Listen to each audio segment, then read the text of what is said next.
Okay बच्चों, आप सबका स्वागत है वापस इस सरल के प्लेटफॉर्म पर। माय सेल्फ शरद आदिश, मैं केमिस्ट्री फैकल्टी आप सबका स्वागत करता हूं।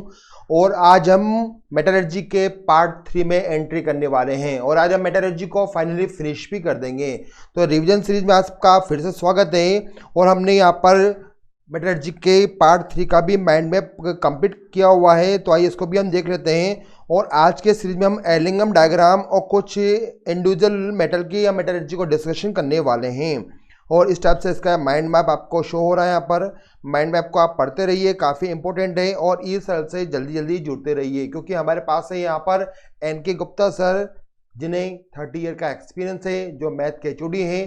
साथ में हमारे साथ है सारांश गुप्ता सर, जो फिजिक्स के HOD हैं, जो ऑल इंडिया रैंक 41 शो करते हैं, जिन्होंने 41 रैंक को अचीव किया है। और यहाँ पर हमारे साथ में हैं प्रतीक गुप्ता सर, जो IIT बॉम्बे से पास आउट है कंप्यूटर साइंस में, जो केमिस्ट्री के HOD हैं। और अर्पित महेश्वरी सर, जो यहाँ पर चीफ एडवाइजर के फॉर्म में वर्क कर रहे हैं। ठीक है, तो बच्चों काफ़ी अच्छा प्लेटफॉर्म है। और प्लेटफॉर्म के बाद में हम देखते हैं यहाँ पर कि किस टाइप से मेटलर्जी को फिनिश करने वाले हैं। और आपका प्यार सहयोग हमेशा बना रहे, हम यही चाहते हैं। और हम ये देख रहे हैं कि काफ़ी कॉल आते हैं हमारे पास बच्चों के, काफ़ी हमें खुशी होती है कि बच्चे हमारे प्रशंसा करते हैं। ठीक है, तो बच्चों आइए हम देखते हैं यहाँ पर मेटलर्जी का पार्ट नंबर 3 में हम बात करें एलिंगम डायग्राम का। तो एलिंगम सुनते ही हमें सिंघम की याद नहीं आनी चाहिए, क्योंकि ये एलिंगम है, क्योंकि एलिंगम एक साइंटिस्ट था और सिंघम तो अजय देवगन था। ओके भाई, एलिंगम डायग्राम का मीनिंग क्या हुआ? एलिंगम डायग्राम हमें बताया जा रहा है कि ये जो डायग्राम है, ये ग्राफ है, तो क्या कर रहा है? Showing the temperature dependence on the stability of compound. The analysis is usually used to evaluate the age of reduction of metal oxide and sulphide. तो भाई हमें क्या बताएगा? हमें ये डायग्राम ये बता सकता है कि किसी भी मेटेलिक ऑक्साइड को आप कौन से मेटल से रिड्यूस करोगे। ओके, यानी आपको क्या करना है यहाँ पर, आपको ये पता लग जाएगा इस डायग्राम को देखने के बाद कि हमें कौन सा मेटल यूज में लेना है, और वो मेटल उस ऑक्साइड को, उस मेटेलिक ऑक्साइड को कितने टेम्परेचर पर रिड्यूस करेगा। ओके, आइए देखते हैं नेक्स्ट नंबर पर हम बात करें बच्चों कि यदि हम इसकी बात करते हैं तो एलिंगम डायग्राम का जो मेन बेस है वो गिब्स फ्री इक्वेशन एनर्जी पर डिपेंड है। भाई गिब्स फ्री एनर्जी हमने पढ़ा है, डेल्टा G इक्वल टू होता है delta H minus T delta S होता है। यहाँ पर आपने लिखा है डेल्टा H क्या होता है? एंथैल्पी होता है। नेक्स्ट हम T की बात करें तो यहाँ पर टेम्परेचर को शो करता है, डेल्टा S यहाँ पर एंट्रोपी को चेंज होते हुए दिखाई देता है। तो भाई हमें यहाँ पर इस इक्वेशन को यूज में लेना है, तो काफ़ी इंपॉर्टेंट इक्वेशन है यहाँ पर हमारे लिए। यहाँ पर delta G equal to delta H minus T delta S, तो इसको आपको ध्यान रखना होगा। नेक्स्ट में बात है कि भाई एलिंगम डायग्राम को बच्चों मैं क्या करता हूँ, मैं तो 2 पार्ट में उसको डिवाइड कर देता हूँ। ठीक है, 2 पार्ट में मुझे उसको स्टडी करनी होती है।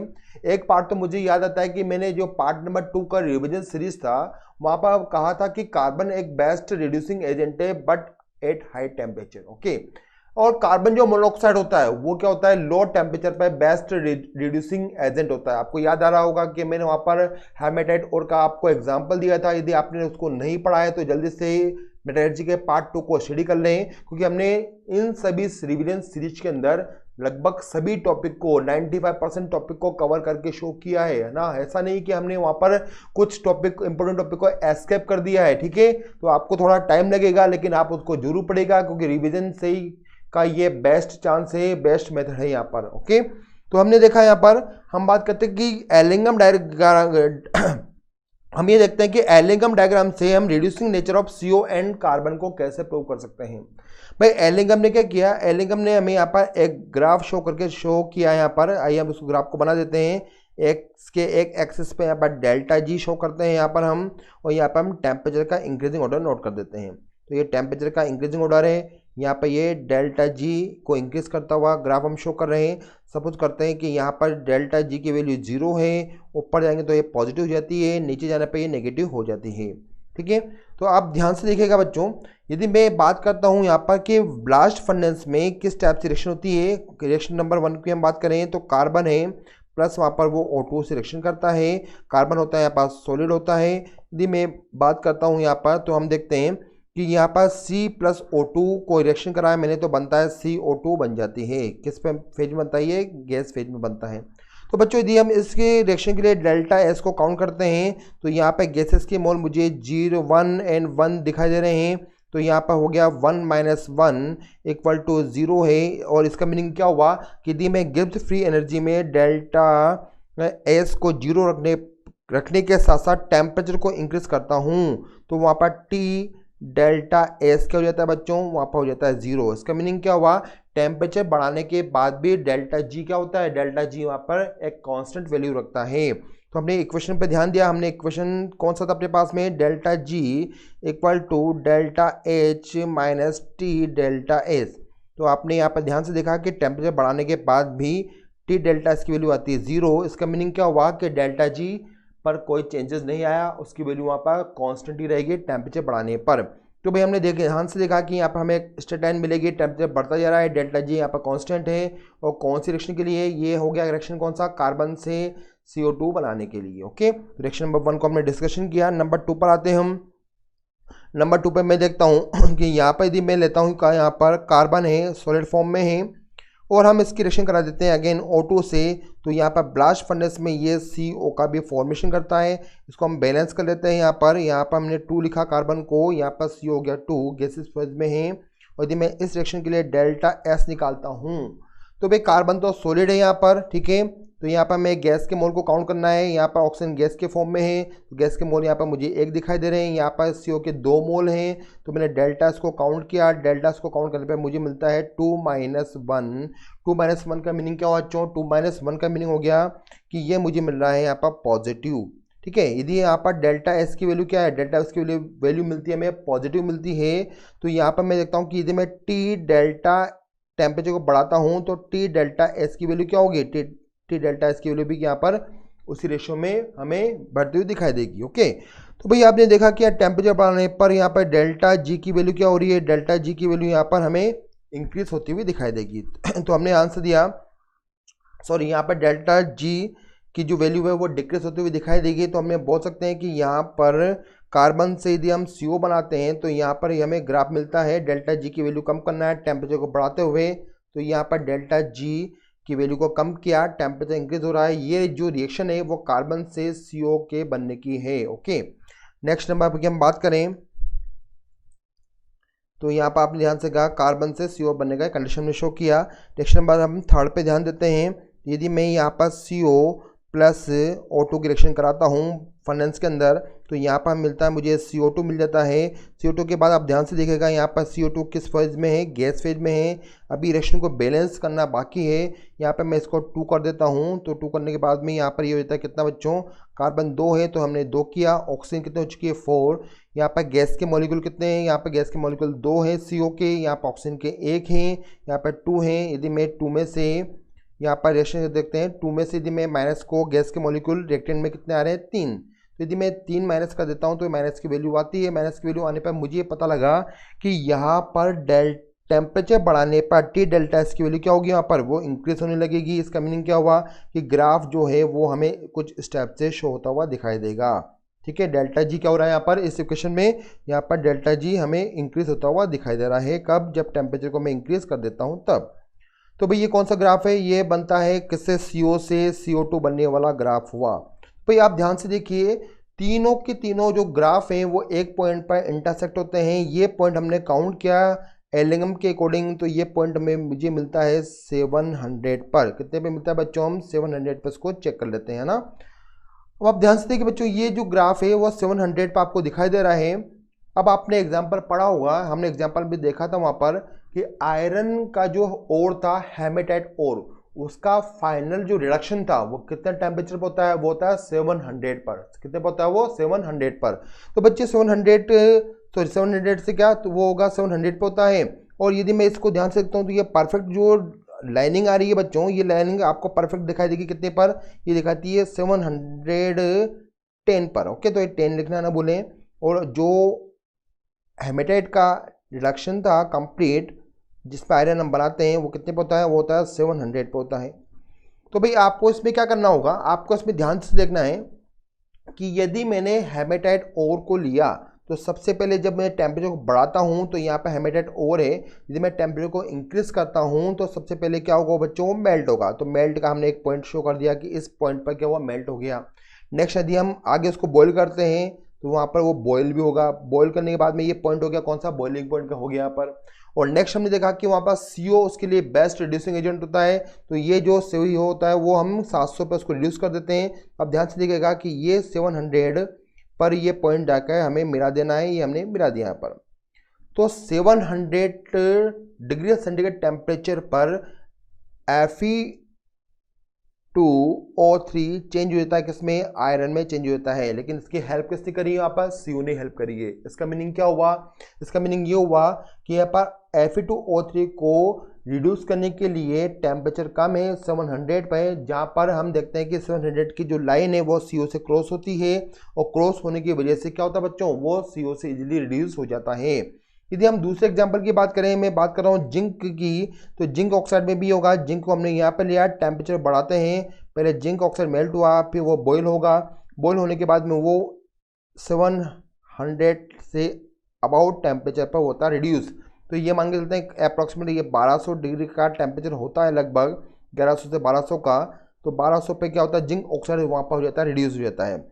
तो आप ध्यान से देखिएगा इस डायग्राम को कि यहाँ पर हमने ध्यान से देखा कि जो जिंक ऑक्साइड की लाइन है वो किसको क्रॉस कर रही है, वो कार्बन को क्रॉस करती है। इसका मीनिंग क्या हुआ कि जिंक ऑक्साइड को रिड्यूस करने के लिए आपको हाई टेम्परेचर मतलब 1200 डिग्री सेंटीग्रेड की रिक्वायरमेंट है, जो कौन प्रोवाइड करेगा, वहाँ पर होगा सबसे बेस्ट रिड्यूसिंग एजेंट कौन, कार्बन। तो कार्बन हाई टेम्परेचर पे क्या होता है, रिड्यूसिंग एजेंट होता है, और लो टेम्परेचर पे कौन होता है, CO वहाँ पर रिड्यूसिंग एजेंट होता है। तो इस टाइप से हम यहाँ पर एलिंगम डायग्राम के एक पार्ट को देख चुके हैं। आइए पार्ट नंबर 2 को भी हम देखते हैं।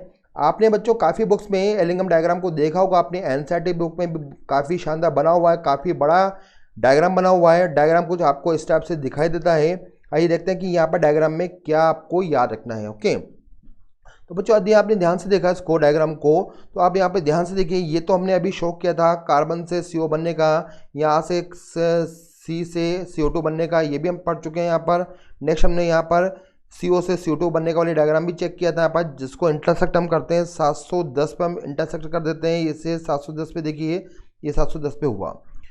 अब ये डायग्राम में आपको क्या ध्यान रखना है, आपको सिर्फ इतना से ध्यान रखना है कि जहाँ पर भी कर्व टर्न लेता है, जैसे यहाँ पर टर्न लिया, यहाँ पर टर्न लिया, यहाँ पर जितनी बार वो टर्न लेगा, या तो वो एक बार टर्न लेगा या फिर 2 बार टर्न लेगा। यदि उसने फर्स्ट टाइम टर्न लिया है तो उसका मेल्टिंग पॉइंट कहलाता है। तो यदि मुझसे कोई पूछता है भी कि कैल्शियम ऑक्साइड का मेल्टिंग पॉइंट कहाँ पर है, तो मैं बताऊंगा कि भाई कैल्शियम ऑक्साइड यहाँ पर इस पॉइंट पर क्या होता है, मेल्ट हो जाता है।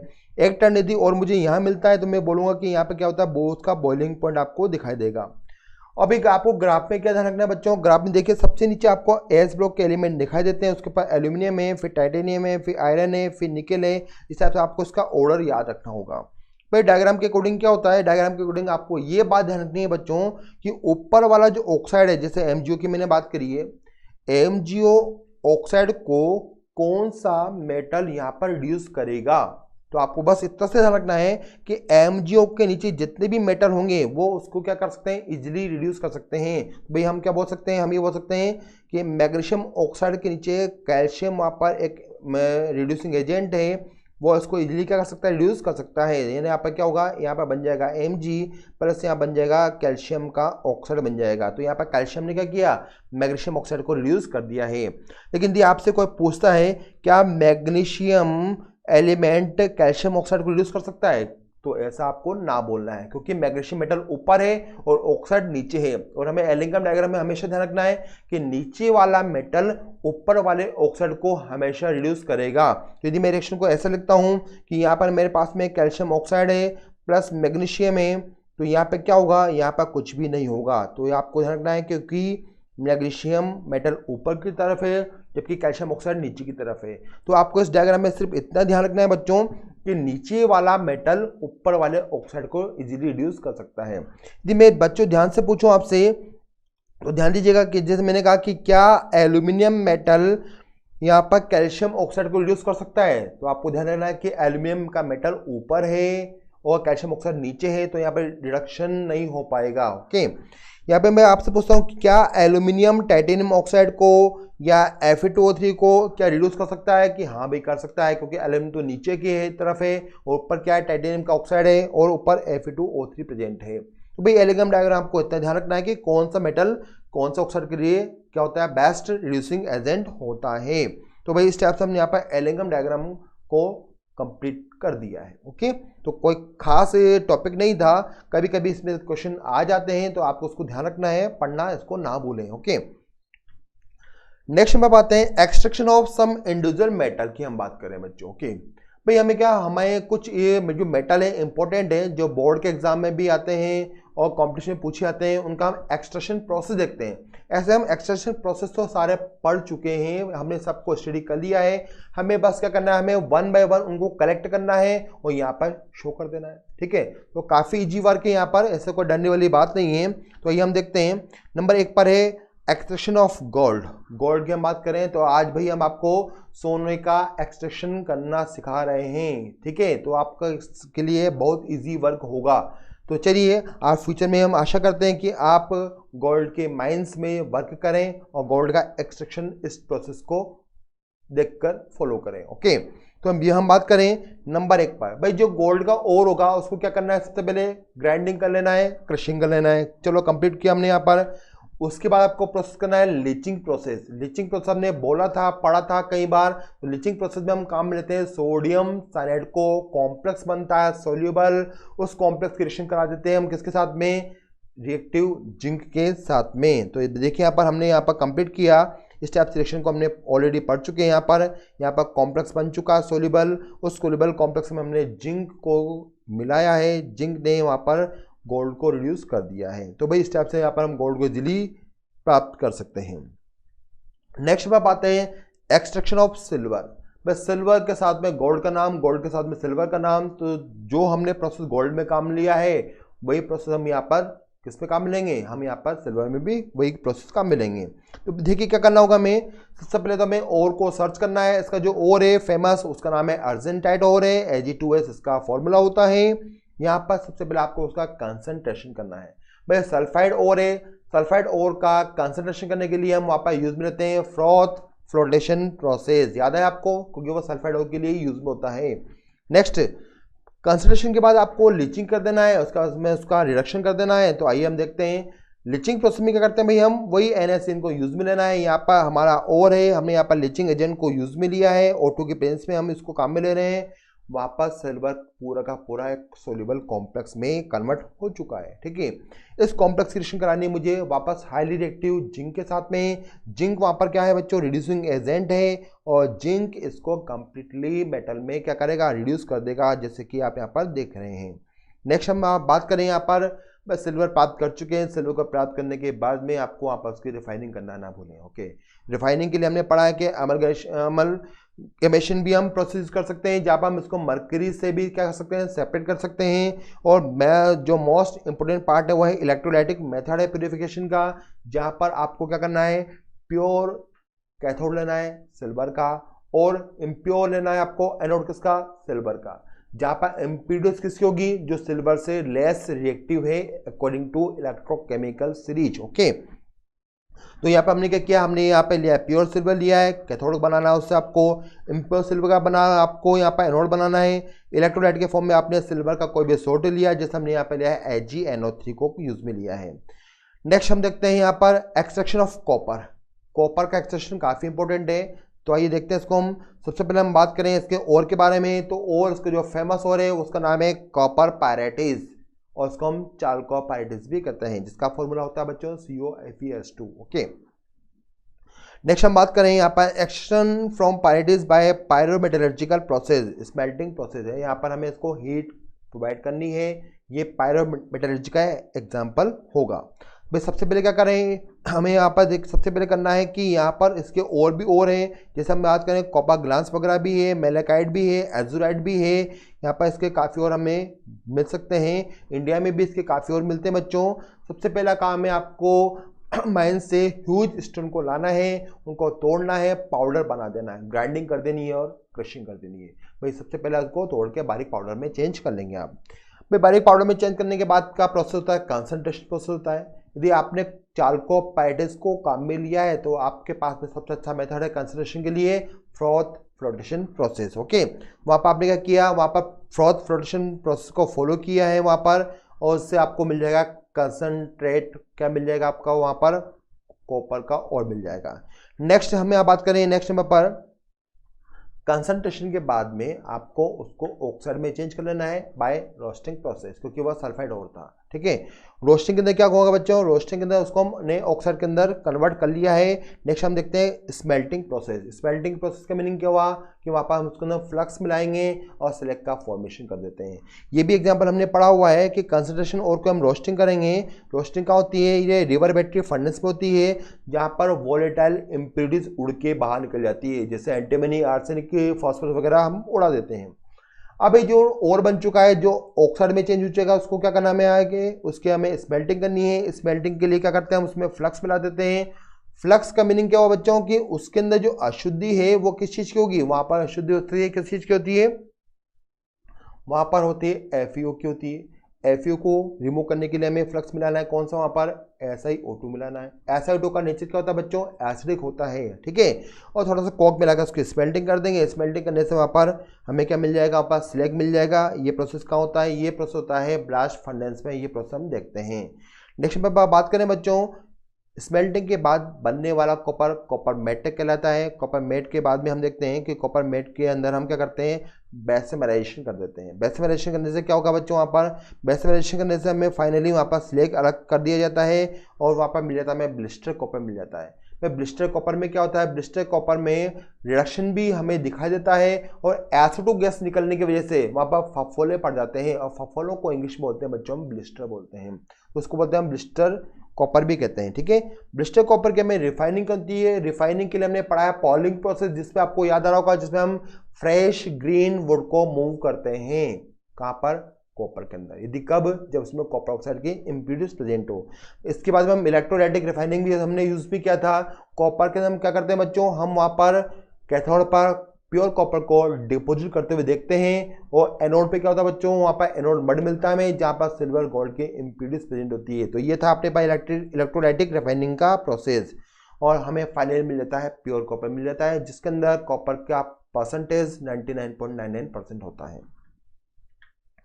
नेक्स्ट पर बात है, यहाँ पर हमें देखा कि बेसमर में जो रिएक्शन होती है वो काफ़ी इंपॉर्टेंट होती है। कि बेसमर में होता क्या है, बेसमर में हम देखते हैं कि यहाँ पर FeS जो उसके अंदर इम्प्योरिटीज होती है वो FeO में कन्वर्ट हो जाती है, और FeO वहाँ पर फ्लक्स सिलेक्शन करके स्लैग बनाता है। जो कॉपर का क्यूप्रिक सल्फाइड है वह भी O2 सिलेक्शन करता है, वहाँ पर Cu2O बन जाता है, और Cu2O एंड Cu2S मिलकर क्या करते हैं बच्चों, यहाँ पर ये कर देते हैं सेल्फ रिडक्शन। तो इन रिएक्शन को आप याद कर लें, क्योंकि ये काफ़ी इंपॉर्टेंट है, इसलिए इसको हमने अलग से नोट किया हुआ है। ओके, तो ये कॉपर की इंपॉर्टेंट रिएक्शन होती है। तो हमने स्टार्ट किया अब एक्सट्रैक्शन ऑफ आयरन। आयरन को देखते हैं बच्चों। यहाँ पर हम आयरन की बात करें तो उसका फेमस और हमें याद रखना है हेमेटाइट और है, Fe2O3 इसका फॉर्मूला होता है। ठीक है, नेक्स्ट में हम बात करें, यहाँ पर स्टेराइड भी इसका फॉर्मूला है, लिमोनाइड भी है यहाँ पर। ठीक है, अब हम इसके प्रोसेस की बात करते हैं। सबसे पहले आपको क्या करना है, क्रशिंग कर देना है। क्रशिंग के बाद में आपको यहाँ पर कंसंट्रेशन ऑफ ओर को बढ़ाना है। भाई आयरन का ओर है, उसमें जो इम्प्योरिटीज होती है वो होती है सिलिका की होती है। सिलिका होता है नॉन मैग्नेटिक होता है। तो हमें प्रोसेस कौन सा काम में लेना होगा, वहाँ पर काम में लेना होगा हमें इलेक्ट्रोमैग्नेटिक सेपरेशन। जहाँ पर हमने दो व्हील को बनाया था, जहाँ पर जो मैग्नेटिक पार्ट होता है वो व्हील के पास में कलेक्ट हो जाता है। चलो आपको याद आ चुका है, थैंक यू। नेक्स्ट यदि हम बात करें आगे कि यहाँ पर क्या होगा, कंसंट्रेशन प्रोसेस में जितना भी गैंग मैट्रिक्स होता है वो हमें हटा देते हैं यहाँ से हम। उनके बाद में हमें करना होता है रोस्टिंग करनी होती है। रोस्टिंग में हम थोड़ा सा और को हीट कर देते हैं ताकि उसके अंदर जो वोलेटाइल इम्प्योरिटीज है वो उड़ के बाहर चली जाए। ठीक है, नेक्स्ट नंबर पर हम बात करें बच्चों, वहाँ पर हमें मिल जाता है रोस्टिंग के बाद में रोस्टेड और मिल जाता है। रोस्टेड और के बाद में हम क्या करते हैं, वहाँ पर रोस्टेड और के अंदर हमें स्मेल्टिंग प्रोसेस काम में लेना है। भाई स्मेल्टिंग प्रोसेस में क्या होता है, हमें कार्बन से उसका रिडक्शन करना होता है, साथ में उसके अंदर हमें फ्लक्स मिलाना होता है, क्योंकि हेमेटाइट और के अंदर silica as a impurities present होती है। तो हमें क्या मिलाना होगा वहाँ पर, भाई बेसिक फ्लक्स मिलाना होगा, कैल्शियम ऑक्साइड मिलाना होगा, जहाँ पर हम क्या करते हैं, जहाँ पर हम कैल्शियम सिलिकेट को बना के देख लेते हैं। तो यहाँ पर आपने देखा कैल्शियम सिलिकेट स्लैग बन चुका है, जिसको हम समय समय पर ब्लास्ट फर्नेस से अलग करते रहते हैं। नेक्स्ट हमें फाइनली जो रिडक्शन के बाद हमें और मिलेगा उसको बोलते हैं हम पिग आयरन या कास्ट आयरन कहते हैं। इसके बाद हमें उसकी रिफाइनिंग करनी होती है। रिफाइनिंग के लिए हमने क्या किया, उसको एयर के प्रेजेंस में पोडिंग प्रोसेस को हमने काम में लिया है, जहाँ पर हम स्लैग भी बनता हुआ देखते हैं और हमें मिल जाता है फाइनली इस प्रोसेस के बाद में रॉट आयरन मिल जाता है। तो भाई इस प्रकार से हमने यहाँ पर आयरन का प्रोसेस देखा। और आप देखिए यहाँ पर ब्लास्ट फर्नेस के अंदर आपको यहाँ पर डिफरेंट चैम्बर में आपको डिफरेंट टाइप का टेम्परेचर मिलेगा, अलग अलग जगह पर आपको अलग अलग यहाँ पर टेम्परेचर दिखाई दे रहा है। इसके एक पार्ट में जहाँ पर हमने कप को देखा है, यहाँ पर आप स्लैग को कलेक्ट कर लेते हैं और इस कप में आपको यहाँ पर मेल्ट क्या मिल जाता है, मेल्ट आपको यहाँ पर आयरन मिल जाता है। तो यहाँ पर हो चुका है आयरन, यहाँ पर चुका है स्लैग आपको मिलेगा। तो दोनों का एग्जिट डिफरेंट टाइप की होती है। ये ब्लास्ट फर्नेस का डायग्राम है जहाँ पर डिफरेंट चैम्बर में डिफरेंट टेम्परेचर होता है और डिफरेंट चैम्बर में डिफरेंट टाइप की रिएक्शन होती है।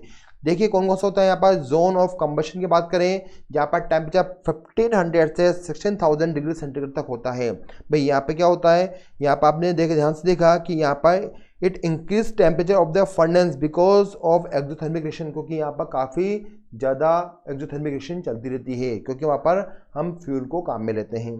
ठीक है, यहाँ पे क्या होता है, भाई कार्बन है, कोक है, वो ऑटो रिएक्शन करता है, वहाँ पर CO का फॉर्मेशन होता रहता है लगातार, और वापस CO के साथ साथ CO2 भी बनती रहती है। नेक्स्ट नंबर पर हम बात करें बच्चों, नेक्स्ट नंबर पर है जोन ऑफ रिडक्शन।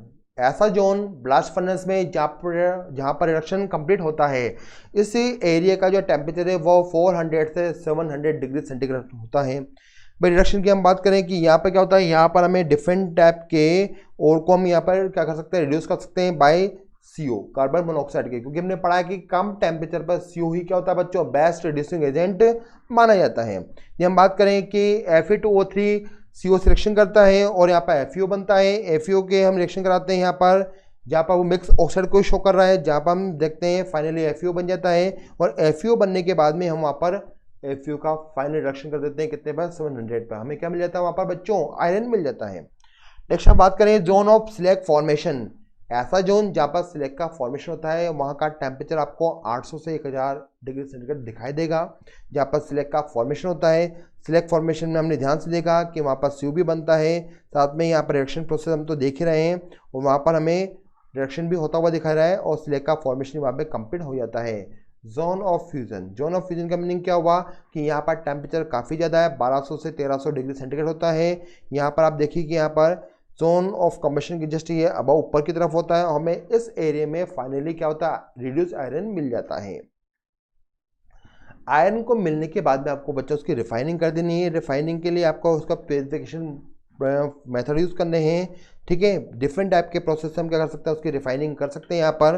तो आइए देखते हैं कौन कौन से प्रोसेस है। वहाँ पर पुडिंग प्रोसेस होता है जहाँ पर रोट आयरन मिलता है, बेसिमराइजेशन प्रोसेस है, ओपन हार्ट प्रोसेस है, यहाँ पर LD प्रोसेस होता है, और इस टाइप से यहाँ पर डिफरेंट टाइप के प्रोसेस हम क्या कर सकते हैं, वहाँ पर इसकी रिफाइनिंग कर सकते हैं। तो भाई आपको आयरन के मेटलर्जी में इतना ही आपको स्टडी करना है, आगे आपको इसके स्टडी करने की कोई रिक्वायरमेंट नहीं है।